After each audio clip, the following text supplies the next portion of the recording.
Hi everyone, welcome back to Islam Unboxed. Today I will be talking about a video that was made by Abdullah Samir a while back.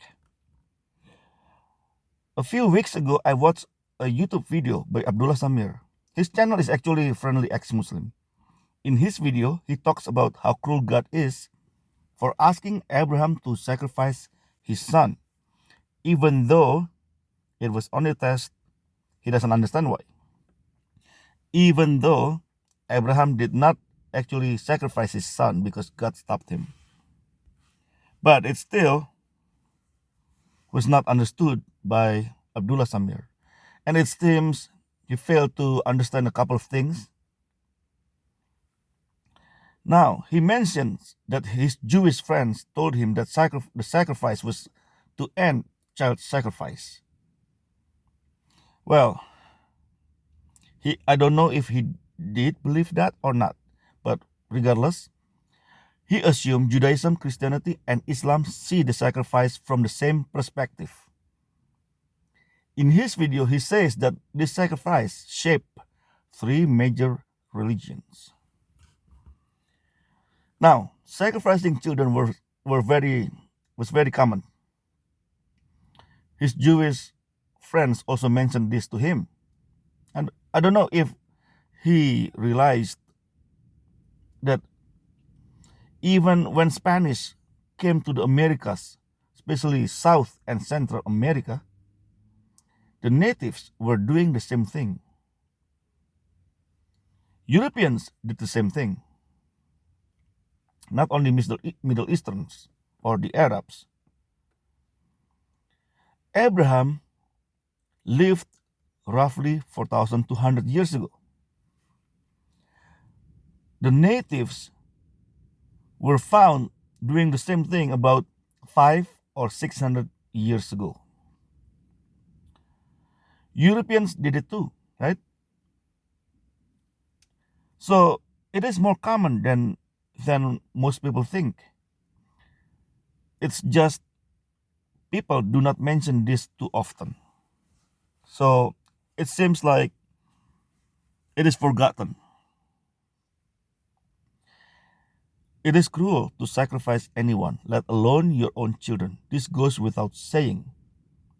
So Abdullah Samir in his video asked, what kind of God would reward this kind of sacrifice? Well, again, right? All right. When I read Quran for the very first time, I did not read it as a Christian. Otherwise, like I always say, before I even read, I would judge it. I would judge it before I read. And the verdict would be the book is wrong and not from God. So that's why I read Quran as a person, not as a Christian, not from any perspective, but from neutral perspective. Well, so the same thing as how we see the sacrifice by Abraham.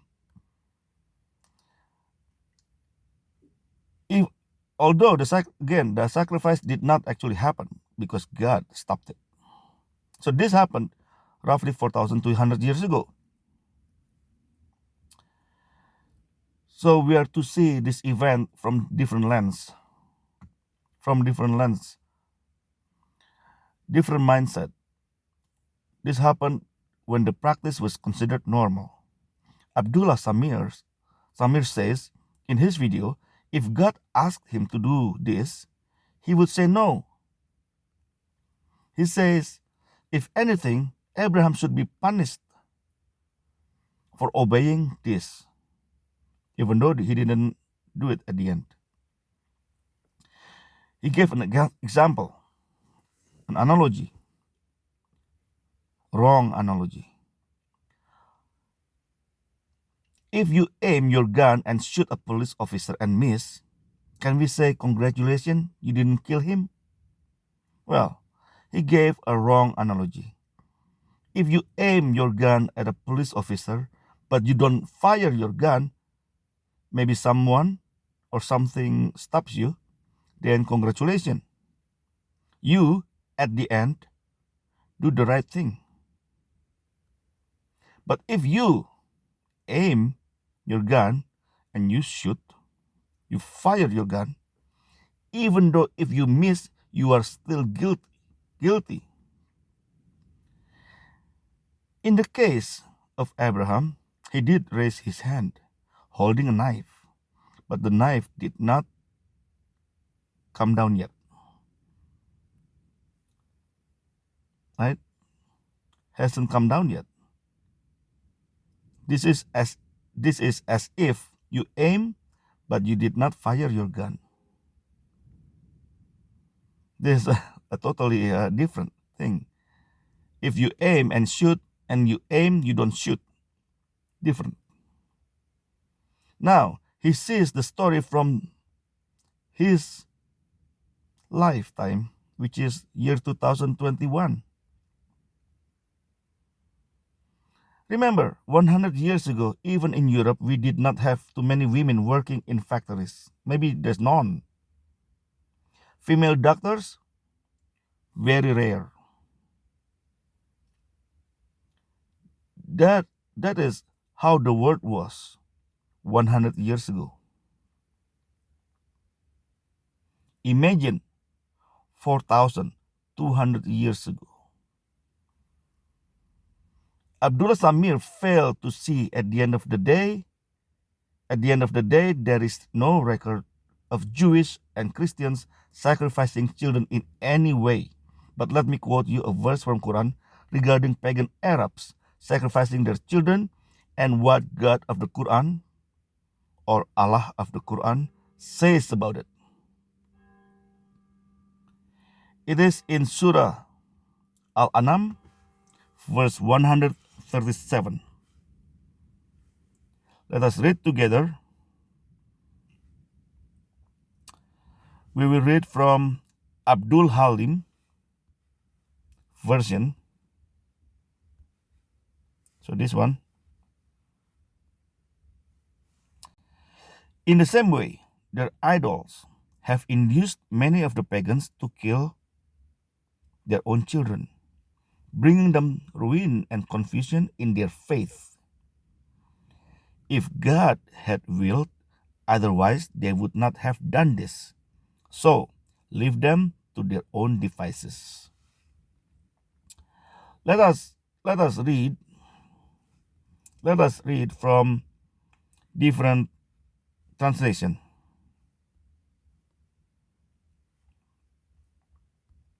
Let us read this. Yusuf Ali. Even so, in the eyes of most pagans, their partners made allowing the slaughter of their children in order to lead them to their own destruction and cause confusion in their religion. If Allah had willed, they would not have done so, but leave them alone and their inventions.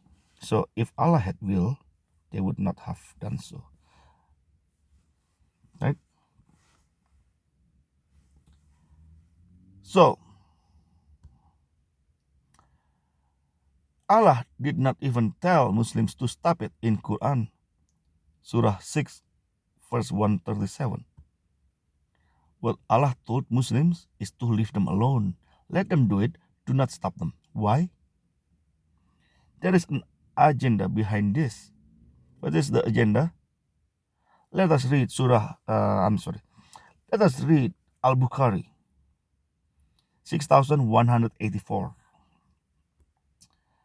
We will go to Sahih Al-Bukhari, 6184. Narrated Ali, I never heard Allah's messenger saying, let my father and mother be sacrificed for you. Except for Sa'd bin Abi Waqqas, I heard him saying, throw arrows. Let my father and mother be sacrificed for you. The sub-narrator added, I think that was in the battle of Uhud. So, Muhammad's parents are dead. That is why this narrator never heard Muhammad saying it. How can you sacrifice somebody who's dead? But the other person, in this case, Sa'd bin Abi Waqqas, was willing to sacrifice his parents. I do believe because his parents were still alive in the time of the Battle of Uhud. Now, I want us to read together a little story from this newspaper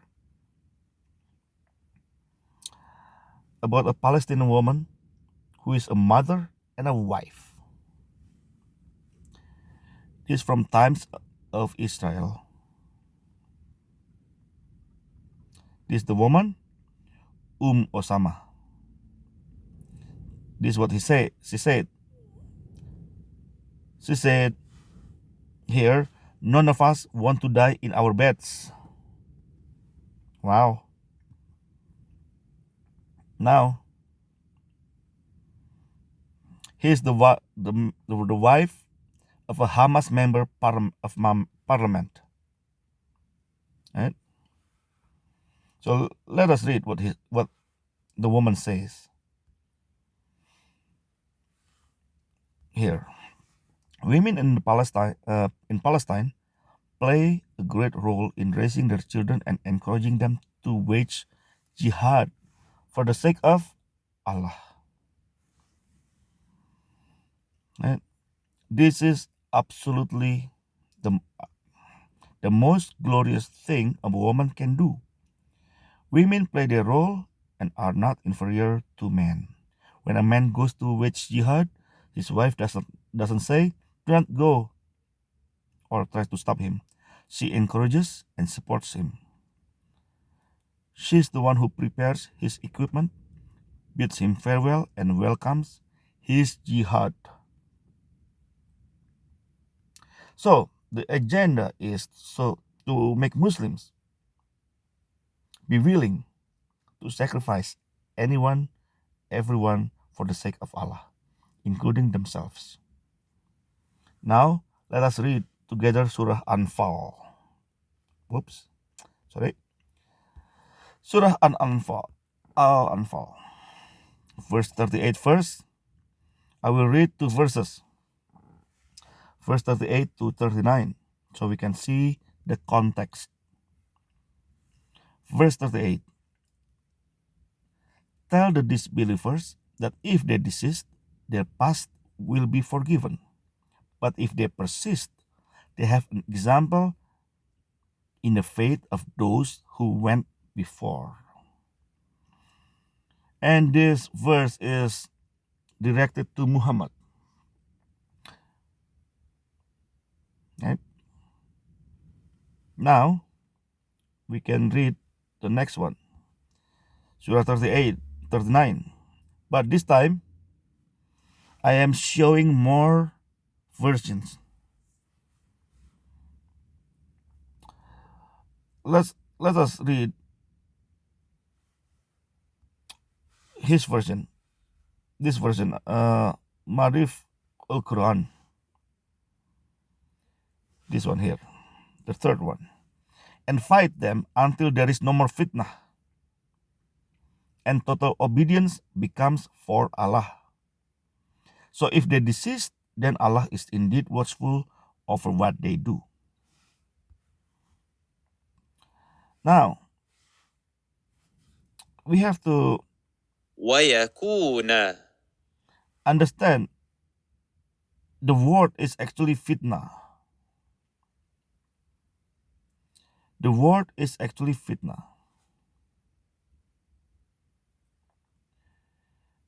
And so many translation here.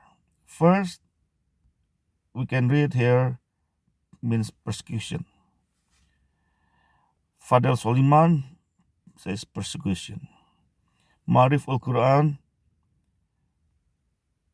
in bracket, disorder or disbelief. Muhammad Taqiyuddin Ilhali al-Hilali and Muhammad Musin Khan says disbelief and politism. Mufti Taqi Usmani said mischief.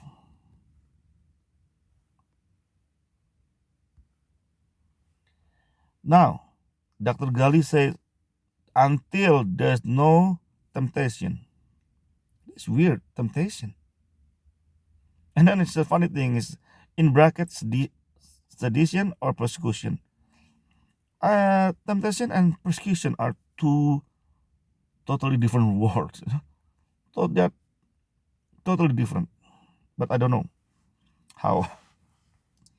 Abdul Halim said persecution. Victor said persecution.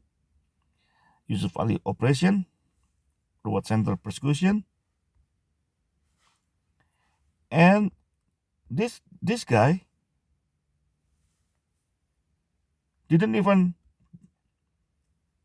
this Shahi International didn't even translate the word into English. They just use Arabic. Why would they do this? And then Abdul Ala Maududi translated as mischief. So mischief, disbelief, persecution, or oppression. When we are facing something like this, so many different translations, what we can do is to see the context of the verse. Now we should read what is the next sentence. And your devotion will be entirely to Allah. And religion is all for Allah. And total obedience becomes for Allah. And then this and the religion or worship will all be for Allah alone. Taki Usmani says total obedience becomes for Allah. Now we keep going a little bit more. The religion is all for Allah. All worship is devoted to God alone. Religion is all for Allah. Prevail justice and faith in Allah together and everywhere. And the religion is entirely for Allah. Religion belongs wholly to Allah. Not the same. Pretty much the same. I don't need to keep going. So, what do you think the word fitnah means now? What does it mean? If you put persecution and then religion is only for Allah, so it means it doesn't seem correct. But until there's no more fitnah, there's no more different people. That's why this one is like different temptation. There's no more different people. No more disbelief in Allah. So everybody will believe in Allah. That's what they want. That's what Allah wants. So the key is the next sentence. All worship is for Allah alone. So there's no more worship for this God, that pagans, some God for pagans, so only for Allah. I know I usually read Abdul Halim because, like I said, it is easier English. Most of the time, it is okay to read from his version, but not all the time. So now, back to Abdullah Samir.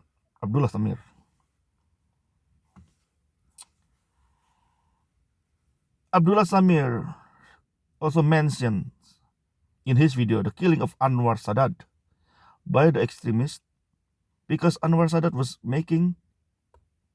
he made a peace treaty with Israel.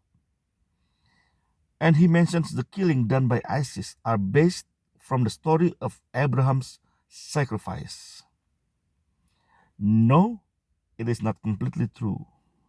As we read earlier from Sahih al-Bukhari 6184, how Muslims are willing to sacrifice their parents.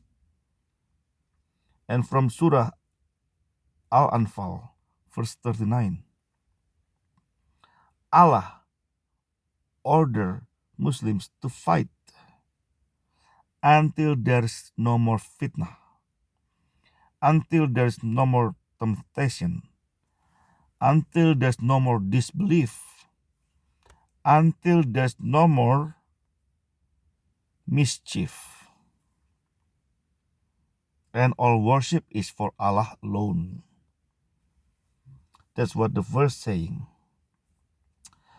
The verse is talking about the killing of non-Muslims ordered by Allah of the Quran. This is a straight order from Allah. And if you read the verse is using present tense, not past tense. So anytime you read the verse, the order is supposed to be carried out around the time you're reading it, right? In summary, Islam encourages everybody to sacrifice others, their children, their parents, even yourself.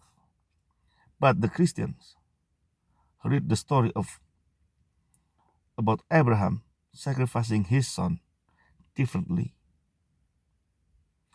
The one, the son given by God as promised when God visited him the year before. Christians read the whole story and understand it from a very different perspective. If God asked him for the sacrifice because he wanted to know if Abraham would be willing to sacrifice for him, for God. As other people in the time of Abraham did sacrifice too, but not to the same God. They did sacrifice for other gods. When God asked Abraham to sacrifice his son, he obeyed, and God stopped him and provided the sacrifice.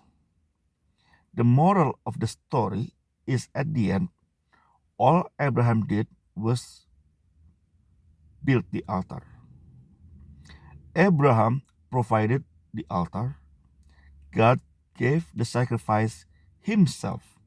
A ram got caught in bushes.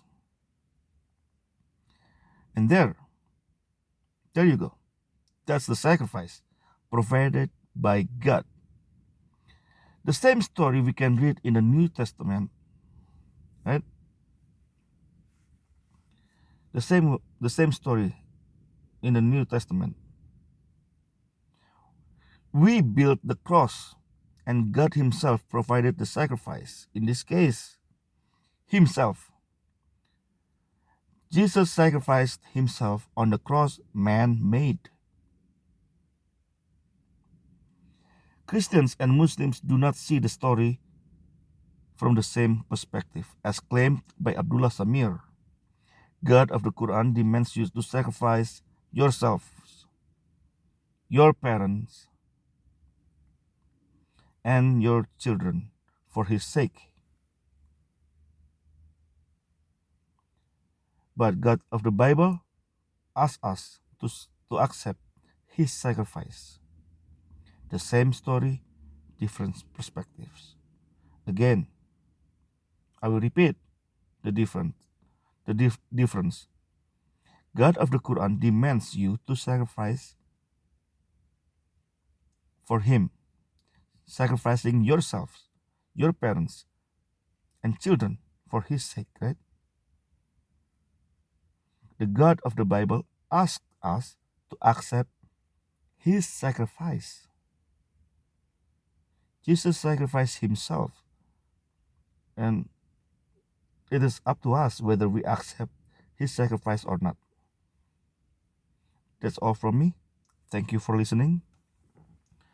If you follow the God who sacrificed himself for you, God bless you. If you follow a God who asks you to sacrifice for him, God bless you. Have a nice life.